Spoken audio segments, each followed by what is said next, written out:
Mestre e doutorando em língua portuguesa, Wellington Marçal de Carvalho integra o grupo de estudos em estéticas diaspóricas na Pontifícia Universidade Católica de Minas Gerais. Com uma história singular num país cuja regra é desperdiçar os seus talentos, o nosso entrevistado de hoje mostra para Luísa Lage um pouco de sua trajetória e o que pensa sobre o presente e o futuro do Brasil. Como diz a canção, se te disserem que você não pode, que as coisas sempre foram assim, faça o impossível, não se incomode. Sejam muito bem-vindos ao Cidadão Comum Entrevista.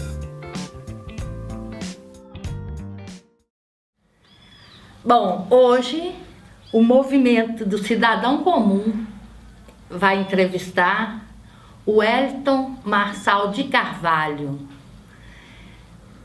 um cidadão comum que faz a diferença. Ei, Wellington. Oi, Luísa, tudo bem? Wellington, hoje nós estamos aqui para conversar e eu quero que você me diga a sua trajetória estudantil. Em linhas gerais, a marca da minha trajetória estudantil é em escola pública. A minha vida toda, pelo menos uma primeira fase. Bom, eu tenho um irmão apenas, um ano mais velho que eu tenho 33 anos. O meu pai trabalhava em uma montadora de veículos e minha mãe ela deixou de trabalhar fora para cuidar da gente. Então a minha educação elementar ela foi no dia a dia com a minha mãe mesmo. E depois, mesmo pobres, minha mãe ela nos colocou em uma escola maternal e posteriormente nós ingressamos para o que antigamente chamava o grupo, primeira a quarta série, na Escola Estadual Carvalho Brito, lá em Sabará, no meu bairro.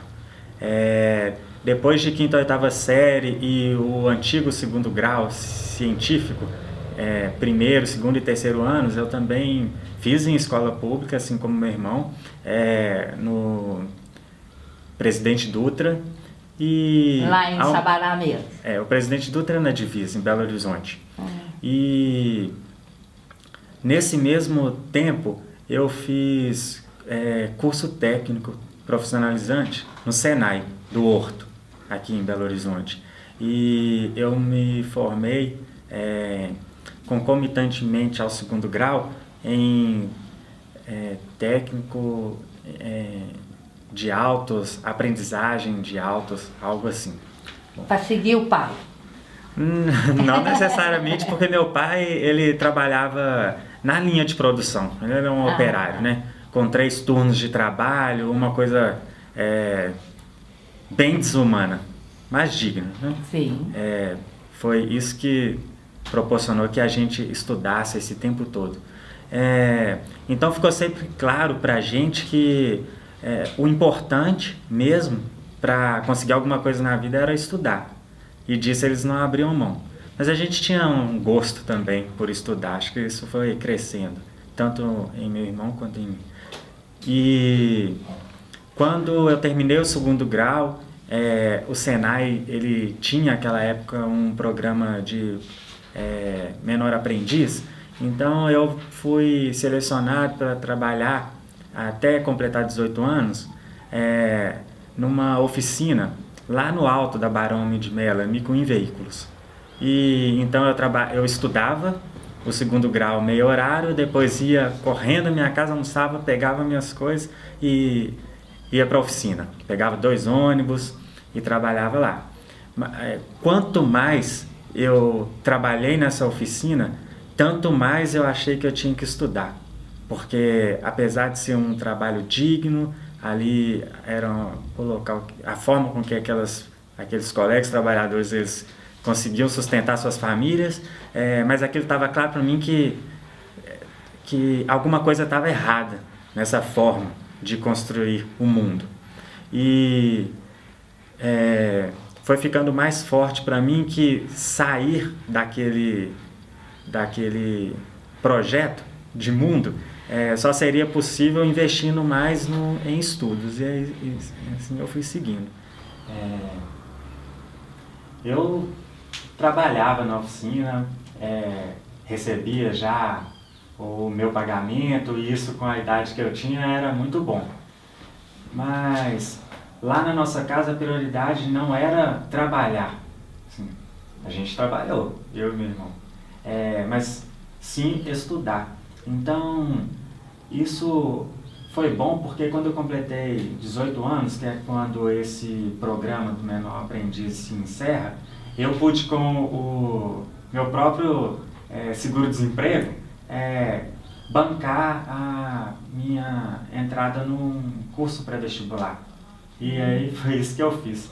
Eu me matriculei e continuei a estudar, me preparando pelo vestibular, né? Naquela época era vestibular, nos anos 2000, 2001, para, quem sabe, no futuro entrar em uma universidade pública, porque, diferentemente de hoje, naquela época, se não fosse em uma universidade pública, filho de pobre nunca teria um curso superior.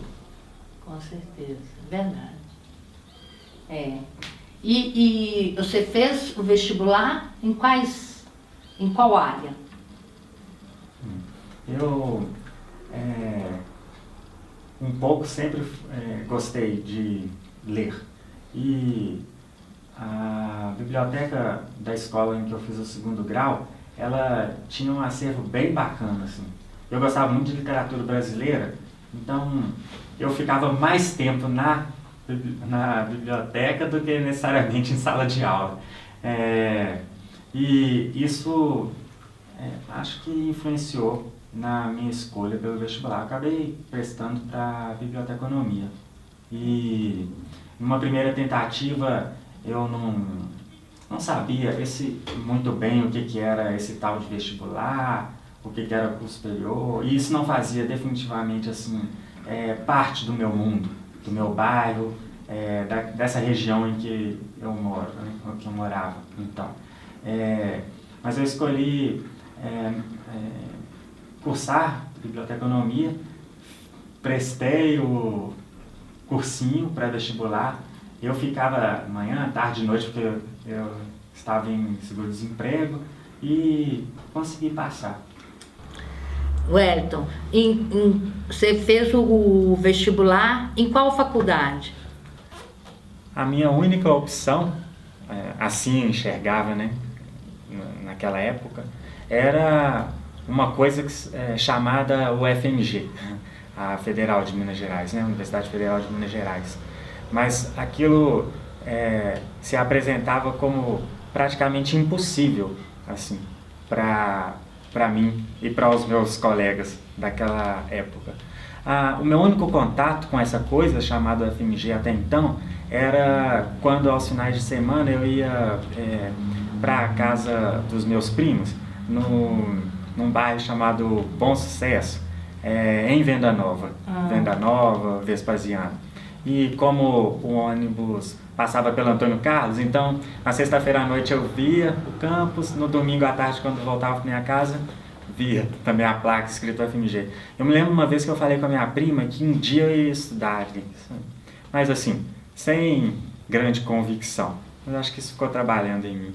Então, com o vestibular de 2000, 2001, eu e mais algumas 2.000 ou 3.000 pessoas, no máximo, conseguiu sair vitorioso de um vestibular que, neste ano, teve mais de 100.000 inscritos, para ver como que as coisas mudaram, né, no nosso país hoje. Wellington, e aí com esse sonho, como esse sonho virou realidade, você foi para o UFMG, para a Escola de Biblioteconomia até então, né? É. E aí, como é que foi?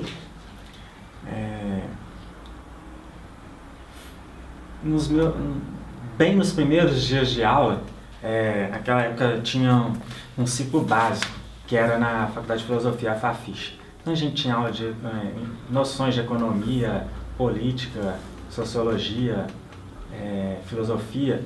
E um dia eu vi um senhor com uma calça toda rasgada, atravessando a rua. Eu estava chegando para a aula, então eu acordava às 5h30 para chegar para o primeiro horário, que era 7h30. E quando eu entrei para a sala de aula, esse senhor com a roupa toda rasgada era o professor, um professor respeitadíssimo na FAFISH. Aquilo mexeu tanto comigo que talvez aí eu tenha entendido uma coisa que eu via dentro de casa, assim, que é coisa simples, coisa muito óbvia, mas talvez eu só tenha aprendido por ter sido confrontado com esse encontro, né? Com esse senhor que era o professor, que a gente não deve pré-julgar ninguém, né? Porque essa casca ela não vai dizer nada sobre ninguém, mas é uma coisa que cada vez menos se ensina. Sim, então, isso que ficou interessante, tão hein? Bom, e foi muito bacana a universidade, fazer parte deste mundo que me parecia impossível e que, sejamos honestos, a universidade, naquela época, talvez mais do que hoje, era uma coisa para a elite, né? A universidade pública era para a elite. Então, tinha o meu lugar lá, ou o lugar dos meus, né? Dos meus iguais, entre aspas.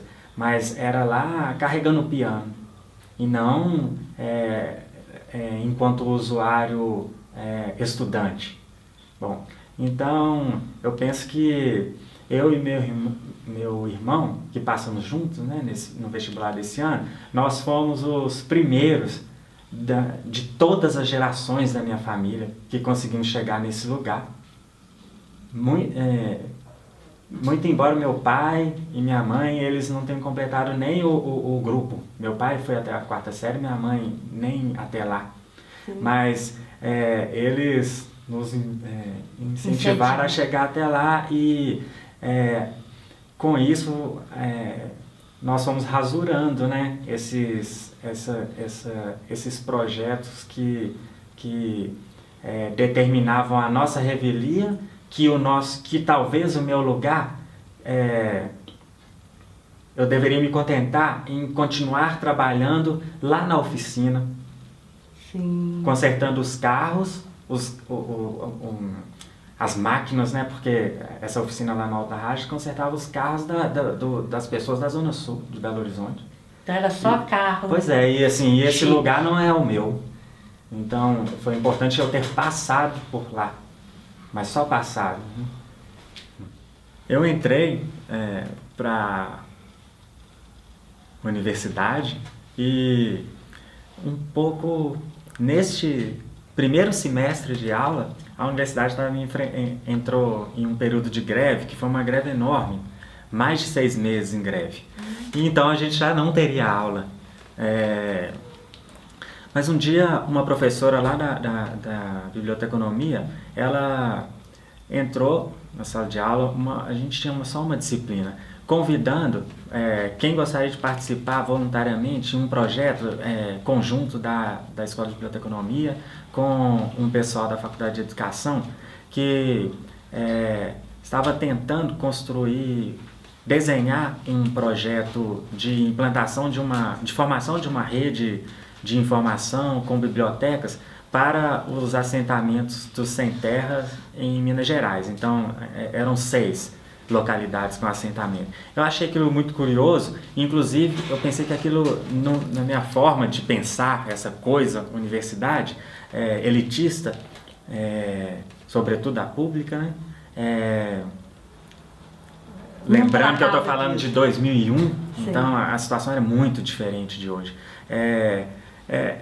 Era um alienígena dentro da estrutura da UFMG, e por ter achado isso muito curioso, eu e mais uma série de outros colegas, a gente aceitou participar. Então, nós fizemos um curso rápido de elaboração de projetos sociais, e cada um tinha suas obrigações, até que nós conseguimos fechar uma versão final de um projeto que seria apresentado à agência de fomento para, no final das contas, o que a gente queria mesmo era para esses assentamentos de sem terra, em Minas Gerais, que conseguíssemos implantar uma biblioteca física para esses lugares. Então, a biblioteconomia, que num primeiro momento era só como uma possibilidade de atender aquele meu gosto pela leitura, lá do segundo grau, ela passou a se desenhar de uma forma diferente, né? Assim, como algo que era pleno de sentido, assim, para as coisas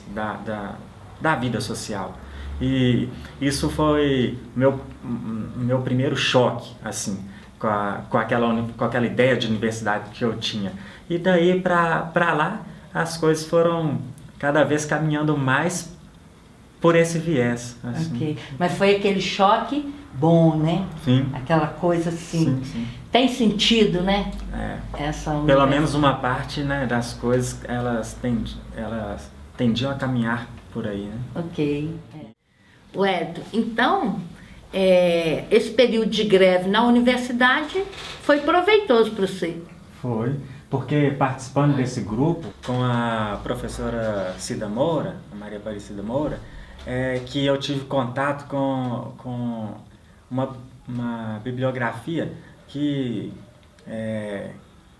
mexeu muito com a minha cabeça. Então eu fui ler, por solicitação dela, a este grupo de trabalho, algumas obras do Frei Beto, e eu já tinha uma tendência a ler coisas sobre o período da ditadura. Então eu vi que esse moço era desse meio, e posteriormente eu iria confrontar essas leituras com o que eu vi, por exemplo, do Weber, e ficava pensando aquilo lá na minha realidade, lá no bairro Alvorada, periferia de Sabará, que é a periferia da periferia de Belo Horizonte. Então o período da greve para mim foi muito proveitoso, assim, e essas coisas que mais ao fim do curso me fizeram engajar em um projeto de uma colega, também estudante de biblioteconomia, do meu bairro, mas que já estava para se formar, Fabiana, que estava fazendo de tudo para conseguir implementar num espaço da igreja, de uma igreja católica lá do bairro, uma biblioteca ali para a nossa região. Então nós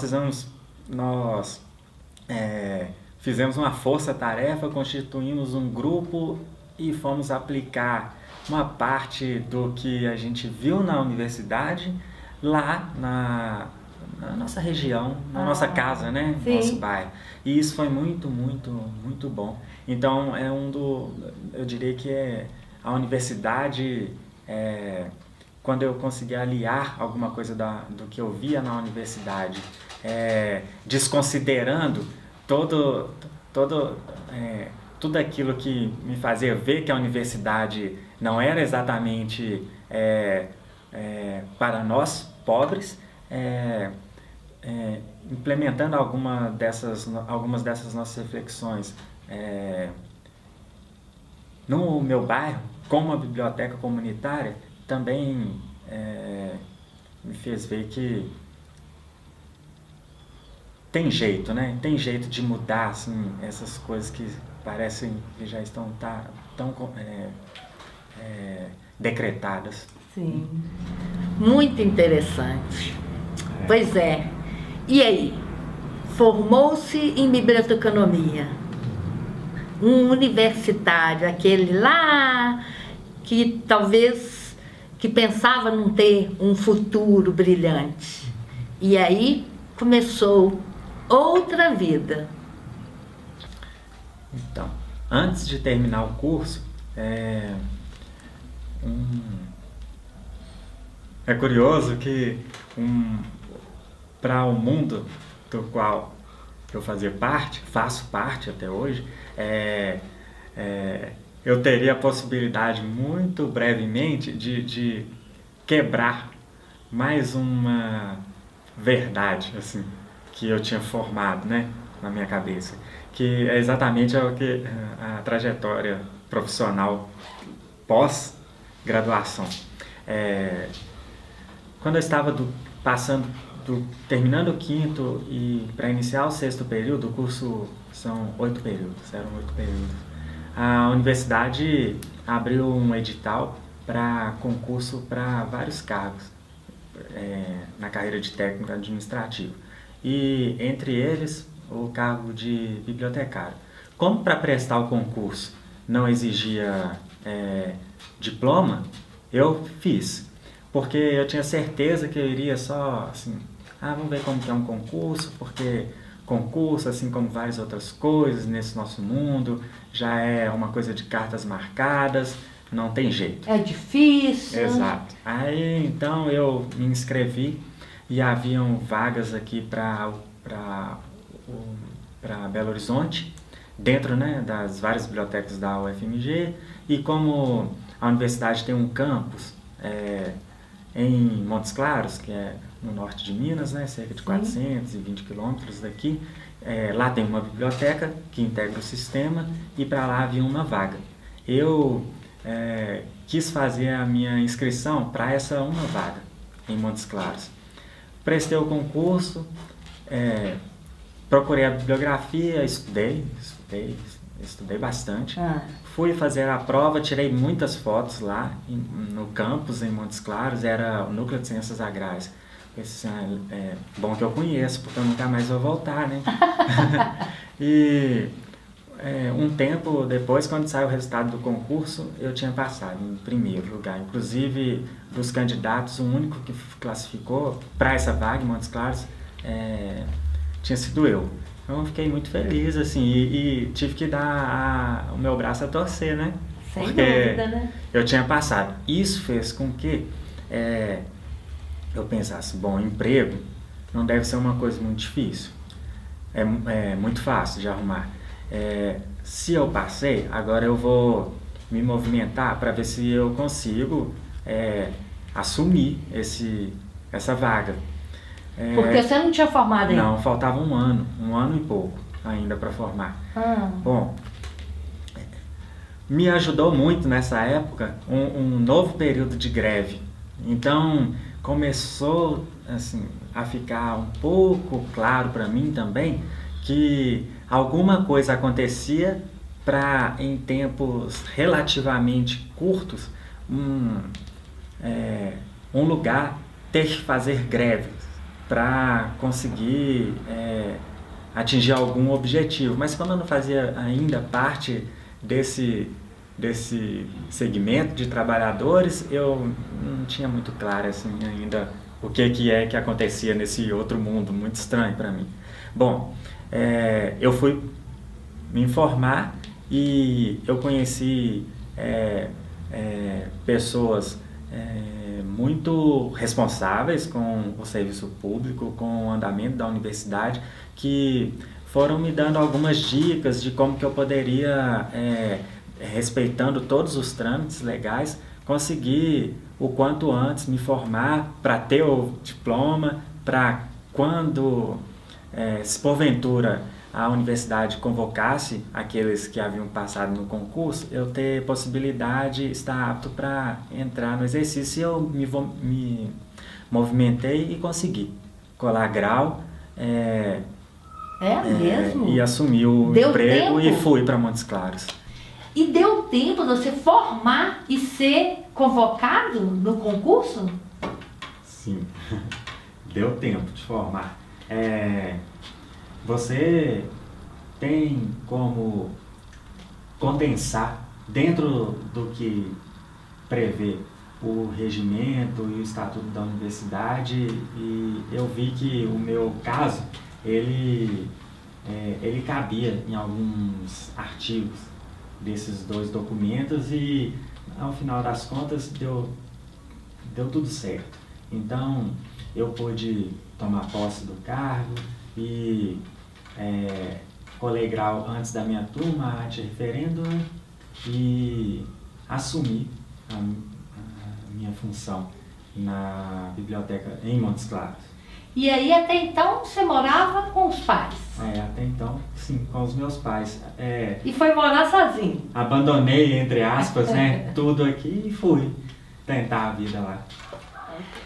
E aí, Wellington, entrou para a universidade como técnico administrativo, funcionário público. Aí é outra cabeça?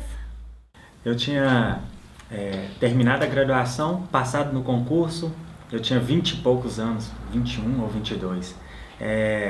E lá eu tinha já uma função designada para fazer, que era informatizar aquela biblioteca, que era uma das únicas do sistema que ainda realizava todos os seus procedimentos de forma manual. Eu fui treinado para isso, havia outra bibliotecária lá na equipe, com muitos anos de casa já. Eu coordenando uma parte da equipe da biblioteca com 1 ano e meio, nós concluímos a tarefa e isso gerou um certo desconforto com algumas pessoas que já trabalhavam há mais tempo lá. Então, ao final do meu estágio probatório, as coisas foram encaminhando de uma forma tal que eu fui exonerado. O que eu acho que contribuiu muito para isso é que as pessoas, às vezes, elas têm uma certa dificuldade em se relacionar com o novo, né? E como esse trabalho, em alguma medida, era algo novo, e o rapaz novo? E havia sido feito sob minha responsabilidade, gerou um certo incômodo e, em alguma medida, resolvido o trabalho da informatização, talvez ninguém precisasse mais de mim lá, né, na leitura de algumas pessoas e, portanto, eu pudesse ser exonerado. Mas eu não seria escravo de ninguém, eu passei por meu mérito. Daí nasceu um trabalho que eu conheço muito bem, que você, né, principalmente você, fez parte, foi a cartilha do assédio moral, né, qual foi lançada através do Sindifes, por Helder, Cristina Del Papa, Anália, né, fizeram parte. Conta só um pouquinho dessa parte que foi muito importante para a universidade, não só para você. Você foi a gota d'água. E aí, olha o leque que abriu. Luísa, tem algumas coisas que eu acho que a modéstia, ela se aplica, e tem outros momentos que é melhor a gente ser serenamente franco.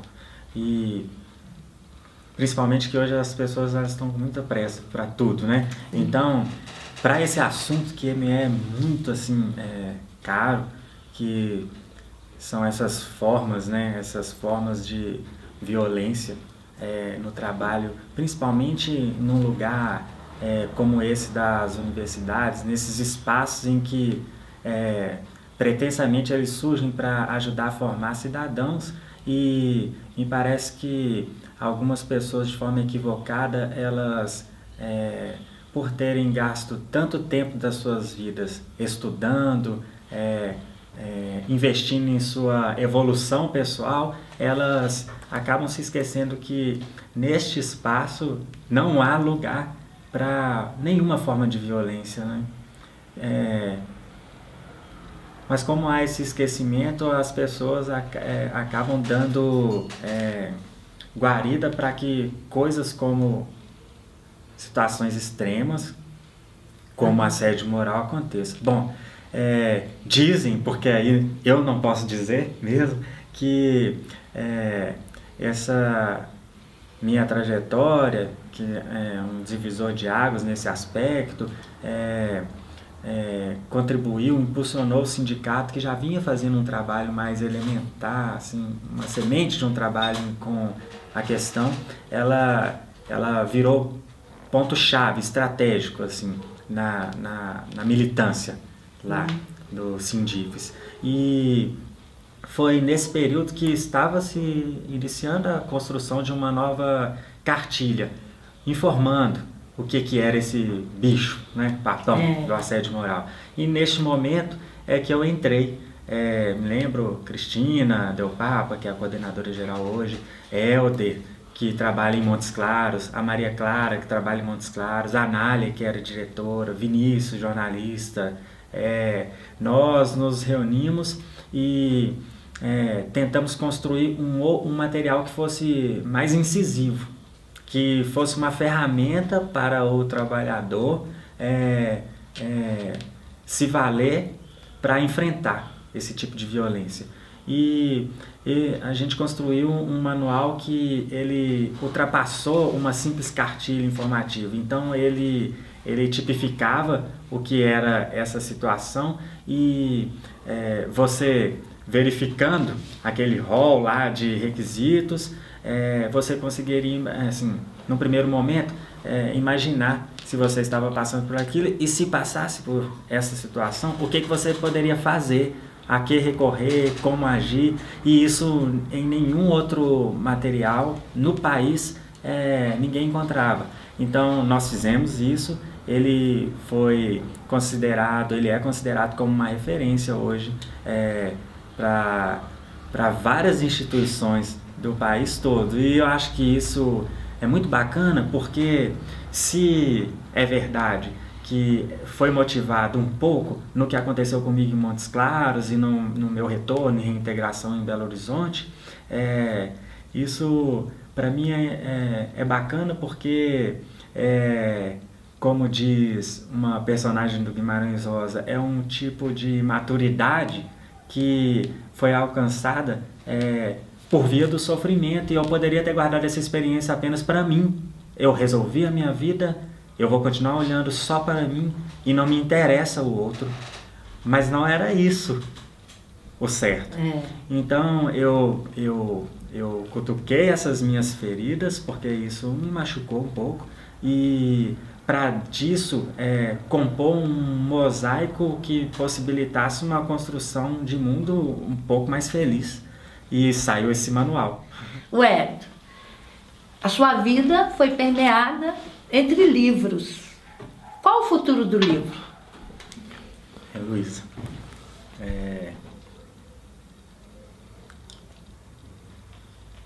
principalmente por conta dessa minha estada pela universidade durante esses anos todos, para mim, observando a realidade do Brasil, que é minimamente aquela que eu dou conta de falar, minimamente,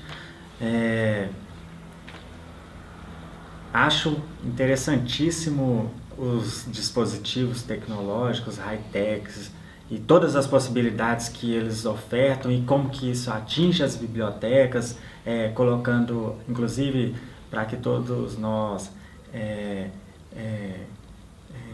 pensemos sobre novos modelos de biblioteca, se é biblioteca com livro no molde tradicional, no formato impresso, se é livro eletrônico, etc. Todavia, eu penso que a atual possibilidade do nosso país, pelo menos da maioria do Brasil, ainda diz que nós precisamos, para que a nossa nação avance, ainda de bibliotecas naquele modelo bem tradicional mesmo, inclusive porque nós não temos em muitos municípios desse país e nunca tivemos bibliotecas. As crianças do meu bairro, elas precisam experienciar, vivenciar, conviver com bibliotecas. Eu posso achar muito bonito a biblioteca sem livros, altamente high-tech, lá no Texas. que construiu um galpão do outro lado do rio, mandou todos os livros impressos para lá, e aí tem duas mulheres, a Mary Jane e a outra que eu sempre falo que é a Mary Juana, com tablets, emprestando alguma coisa para aquele público. Não sou avesso a isso, só acho que o nosso país precisa dar passo por passo para chegar lá. Wellington, agora eu quero que você me fale sobre 5 personalidades. Me fale sobre as ideias de 5 personalidades, negativa ou positiva. Isso não é uma pergunta simples, mas algumas pessoas elas são bem marcantes para mim, assim, de variadas formas, né? Eu falaria primeiramente de um geógrafo brasileiro bastante jogado para escanteio, inclusive pela inteligência geográfica mundial, mas que é importantíssimo porque foi ele quem estruturou a ciência mesmo da geografia no mundo. E ele é brasileiro, é o Milton Santos. E assim, talvez por isso é que ele seja tão jogado à margem. E eu trabalhei um tempo com a obra dele, então assim, é uma cabeça assim, fenomenal, a do Milton Santos. Depois, eu nomearia a Inesita Barroso. A Inesita Barroso, ela também é uma bibliotecária, ela formou na primeira turma da USP de biblioteconomia, mas eu gosto muito do que a Inesita Barroso fez com o tempo de vida dela, o olhar que ela teve para as coisas sertanejas de raiz, sabe? Isso me interessa muito, assim.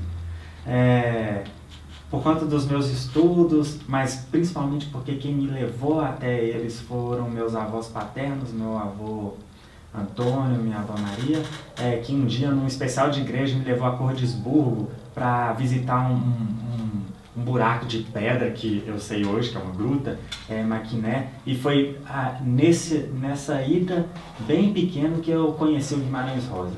Então ele é assim, essencial assim, para a minha vida. E principalmente porque ele escreveu algo que diz muito da minha trajetória, que é um conto pequeno, Sorou com sua mãe e sua filha, que trata da loucura. E como na minha família eu passei muitos domingos acompanhando a minha mãe e meu pai em visitas aos vários hospitais psiquiátricos aqui em Belo Horizonte, isso mudou a minha cabeça desde então. Eu gosto muito da minha grande amiga, já falecida também, Mercedes Sosa. Ela, com aquele grande projeto de vida dela que é a luta, né? A luta por um mundo melhor através de músicas com fundamento, mesmo quando eram bem inocentes as letras, ela me toca muito, assim, e é fonte de muita inspiração. Principalmente porque ela militou, né, contra esses regimes totalitários e tal, e sofreu por conta disso.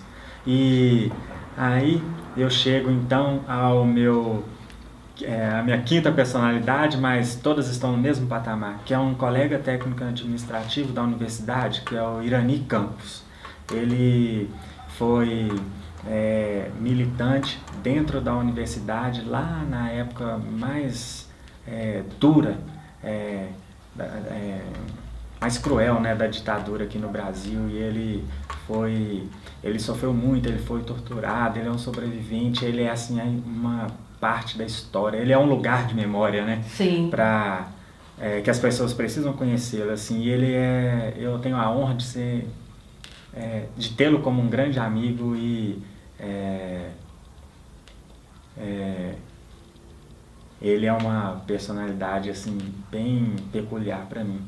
E já que eu sou bibliotecário e para dizer das coisas da biblioteca, eu nomearia, por fim, um menino lá de Sabará, que é a minha cidade. Ele chama Túlio e é ele quem conduz um projeto interessantíssimo, que é a Borrachalioteca, algo que hoje, a despeito do descaso do poder público, já é uma rede de bibliotecas comunitárias consolidada em Sabará e faz, em grande medida, algo que deveria, a princípio, ser feito pelo poder público. Sim. Mas o poder público somos todos nós, né? Então Com ele faz a certeza. parte dele.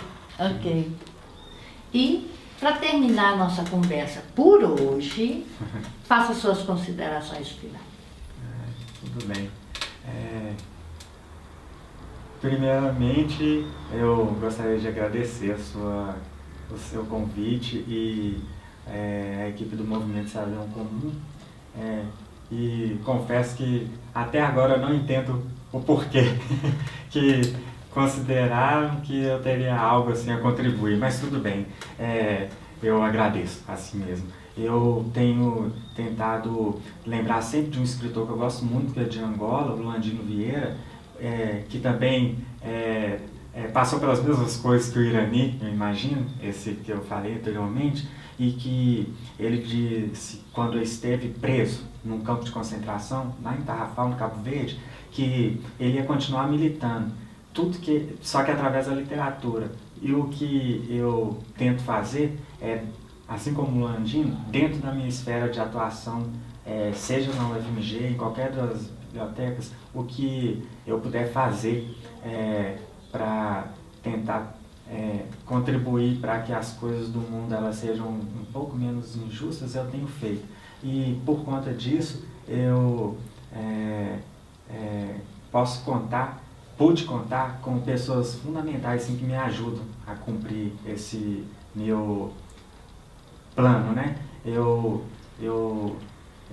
não faço nada sozinho, então me ajuda muito e tem me ajudado muito poder contar com uma outra colega bibliotecária, a Anália, por conta do que hoje eu estou no cargo mais importante dessa área na universidade, dirigindo com ela o sistema de bibliotecas da UFMG.